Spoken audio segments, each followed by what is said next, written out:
नमस्कार and welcome you all to study IQ. मैं हूं प्रशांत धवन। देखिए, आज के समय जो जंग है ये ग्राउंड पे तो लड़ी जाती है, मगर साथ ही साथ सोशल मीडिया भी एक फ्रंटियर बन चुका है वॉर का। रिसेंटली आपने देखा होगा, ये ट्रेंड वायरल हो गया था दुनिया भर में, all eyes on Rafah. Now Israel पर ये जो ट्रेंड है थोड़ा सा प्रेशर डाल रहा था। नाउ इसराइल ने इसके रिस्पॉन्स में खुद का एक ट्रेंड शुरू कर दिया है। तुम्हारी आंखें कहाँ थी, where were your eyes on. ये ऑफकोर्स यहाँ पर बात कर रहे हैं 7 अक्टूबर की। नाउ सबसे पहले मैं आपको बताता हूँ, ऑल आइज ऑन रफा ये ट्रेंड शुरू कैसे हुआ और किस तरीके से रिसेंटली इसको लेकर थोड़ी कंट्रोवर्सी आ गई थी। यहाँ पे आप देख पाओगे 28 मई को अचानक से बहुत सारे जो गाजा के फिलिस्तीन के जो पेजेस हैं, सोशल मीडिया पेजेस, उन्होंने ये आर्टिफिशियल इंटेलिजेंस जनरेटेड इमेज, ये असली इमेज नहीं है, आई होप ये आप देख पा रहे हैं, ये आर्टिफिशियल इंटेलिजेंस जनरेटेड इमेज ये सोशल मीडिया पर शेयर करनी स्टार्ट कर दी। इस पे लिखा क्या है, ऑल आइज ऑन रफा। हम सब लोग देख रहे हैं कि रफा में क्या हो रहा है। रफा, जैसे आप लोग जानते हैं, गाजा पट्टी के साउथ का एक एरिया है। और जब 7 अक्टूबर 2023 के अटैक के बाद इजराइल ने पूरे गाजा पर बॉम्बिंग करनी स्टार्ट कर दी, तो एक अंडरस्टैंडिंग ये बनाई गई थी कि राफा होगा एक सेफ जोन। यहाँ पर जो लोग भागकर नॉर्दर्न गाजा से, सेंट्रल गाजा से आ रहे हैं, ये यहाँ पर टेंट्स में रहेंगे।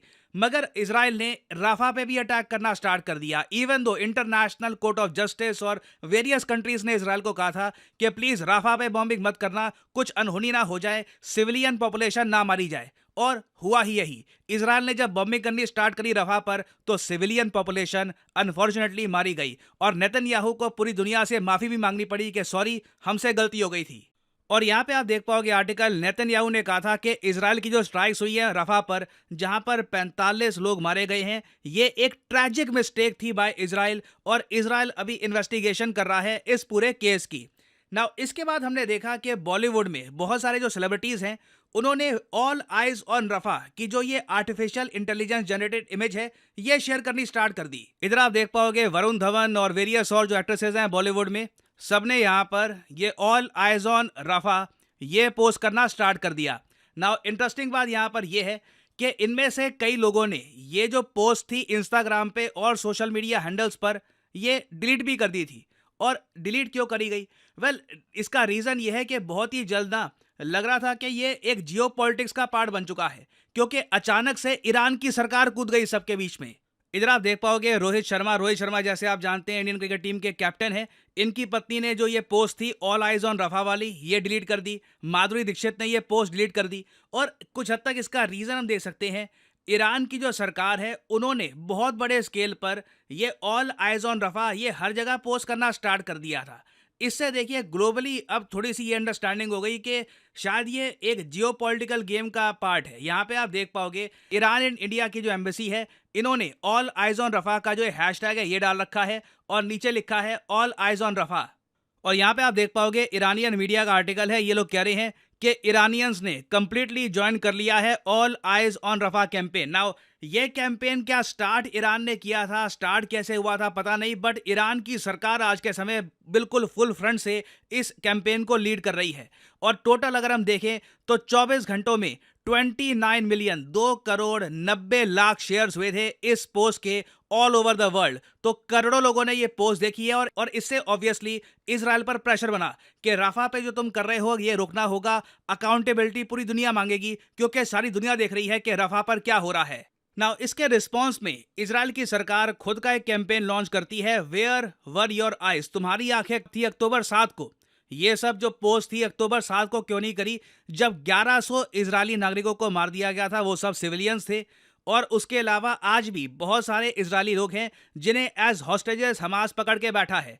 और इन्होंने ये फोटो भी करी है पब्लिश। ये पूरी फोटो मैं दिखा नहीं पाऊंगा आपको अनफॉर्चुनेटली, क्योंकि इसमें एक आतंकवादी है, बच्चे के सामने खड़ा है, नीचे काफी खून वगैरह है। बाकी कई जो और सोशल मीडिया प्लेटफॉर्म्स हैं वहां पर ये फोटो रिमूव भी कर दी गई थी। बाद में इजराइल ने ये एक अलग से पोस्टर बनाया। यहाँ पे आप देख पाओगे ऊपर रफा जैसा एरिया आपको दिख जाएगा, ठीक है, टेम्परेरी घर बने हुए हैं, लोग हैं बहुत सारे।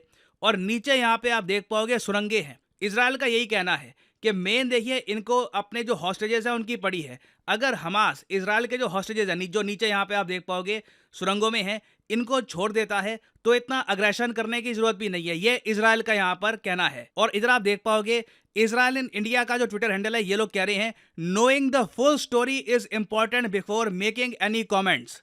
मगर इंटरेस्टिंग बात यह है कि इजराइल का जो ये कैंपेन है, इसको कोई सोशल मीडिया पर इतना ज़रा ट्रैक्शन नहीं मिल रहा। कोई हॉलीवुड का बड़ा सेलिब्रिटी, कोई बॉलीवुड का बड़ा सेलिब्रिटी इसको इतना प्रमोट नहीं कर रहा है, इसको इतना शेयर नहीं कर रहा। जबकि जो ऑल आइज ऑन रफा वाला ट्रेंड था, 44 मिलियन टाइम्स इसको ओवरऑल शेयर किया गया था। पहले जो 24 घंटे थे उसमें 29 मिलियन टाइम्स, 44 मिलियन टाइम्स तो ये शेयर ही किया गया है। और इसके पीछे बहुत ही बड़ा, मैं कहूँगा, पुश था बॉलीवुड का, इंडियन एक्टर्स का। उनकी एक ह्यूमंगस फैन फॉलोइंग है, करोड़ों लोग उनको फॉलो करते हैं दुनिया भर में। तो वो लोग जब पोस्ट करेंगे तो ऑब्वियस ही बात है उसको एक ह्यूज पुश मिलेगा। और जो फिलिस्तीन के एम्बेसडर हैं टू इंडिया, वो काफ़ी थैंकफुल थे कि इंडिया में एक इतनी बड़ी वेव चली, प्रो फिलिस्तीन वेव। और इससे आप एक तरीके से कह सकते हैं ग्लोबली एक जो इमेज बनी है कि इंडिया काफ़ी प्रो इजराइल कंट्री है और हमारे यहाँ काफ़ी प्रो इजराइल बात होती है, ये चीज़ काफ़ी हद तक निगेट हो चुकी है। क्योंकि पूरी दुनिया ने देखा है कि इंडियन सेलिब्रिटीज़ ने लीड किया है इस पूरे कैंपेन को। और फिलिस्तीन के जो एम्बेसडर हैं टू इंडिया, उन्होंने ये कहा है कि उम्मीद करते हैं कि जो ये स्लोगन है, इससे जो जेनोसाइड चल रहा है गाजा में, ये भी फाइनली रुक जाए। और इस पूरे इंसिडेंट से एक बात हम ये सीख सकते हैं कि सोशल मीडिया में कितनी पावर है। जो पहला स्टेप लेता है, जो इनिशिएटिव लेता है, वो कितना बड़ा अपर ग्राउंड गेन कर लेता है। इजराइल ठीक है अपना यहाँ पे कैंपेन लॉन्च कर रहा है, बट लगता नहीं है कि इस कैंपेन के अगेंस्ट इनका कैंपेन लंबे समय तक खड़ा रह पाएगा। खैर, अभी इस टॉपिक से रिलेटेड बहुत डेवलपमेंट्स आएंगी, कुछ और मेजर न्यूज़ आती है तो मैं बाद में आपके लिए अपडेट्स ले आऊँगा। फाइनली आपसे एक क्वेश्चन पूछूंगा कि वर्ल्ड हंगर डे ये कब ऑब्जर्व किया जाता है। हिंट मैं ये दे सकता हूँ कि रिसेंटली ही वर्ल्ड हंगर डे आया था। बताइए यहाँ पर सही आंसर क्या है। 1 में, 28 में, 5 में या फिर 15 में?